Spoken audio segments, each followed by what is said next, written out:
For this scenario, we're going to be applying a sling. We're also going to be applying a soft sling along with a hard sling and swath. So for this scenario, the items that you're going to need are going to be a cravat, which is a cloth, or you can use a t-shirt as well, and just a hardboard, which we have here. So this is going to be applied when somebody has an injured arm. So the first thing you want to do is you want to check for P.M.S. That's going to be for pulse, motor, and sensory. So check to see if they have a pulse present. Pulse is present. Can you wiggle your fingers for me? We have movement, and then you feel me touching you. So we have sensation. So what we want to do is we want to stabilize the arm in a place of comfort. And now we're going to go ahead and apply a soft splint with the cravat. You tie a knot in the corner there, it forms a little pocket, and the elbow goes in that pocket. And this.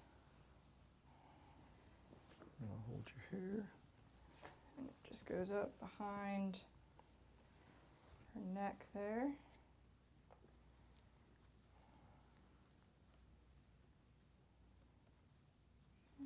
And kind of stretched out, and the idea is that way she can just rest her arm in it. Yep.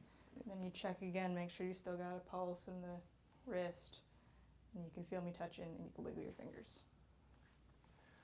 So scenarios of using the soft splint, you may have a patient where you don't find any deformities, but their arm is just hurt, so you're looking at minor injuries.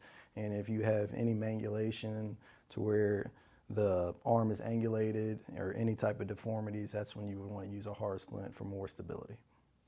When putting on a hard splint, you pretty much follow the same procedures, except this time I'm going to be placing the hard board right underneath the patient's arm, as so. You want to leave it right there. If it's possible, if the patient can grip the board too as well to keep it in place, that works as well. So again, we'll check for P.M.S. Can you feel me touching you? Can you wiggle your fingers for me? And we have a pulse present as well.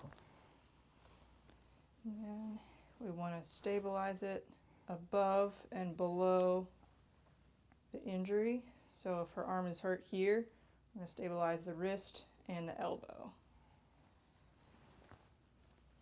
There. This goes up behind your elbow.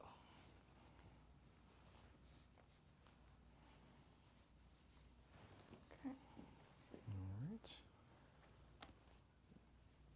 Then we'll come through, just sling it again. Okay. Really want to focus on stabilization the whole time.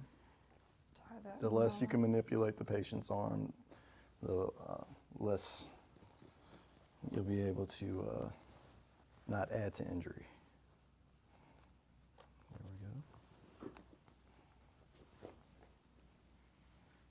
All right.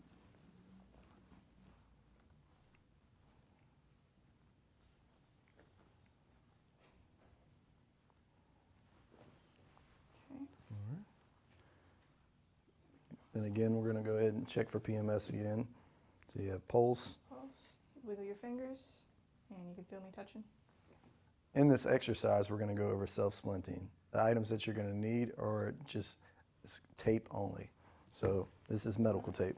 Or you can use any other type of tape if you have it available. All right, so saying that my index finger here is injured, so I take it and put it right up against the next finger, tape it around,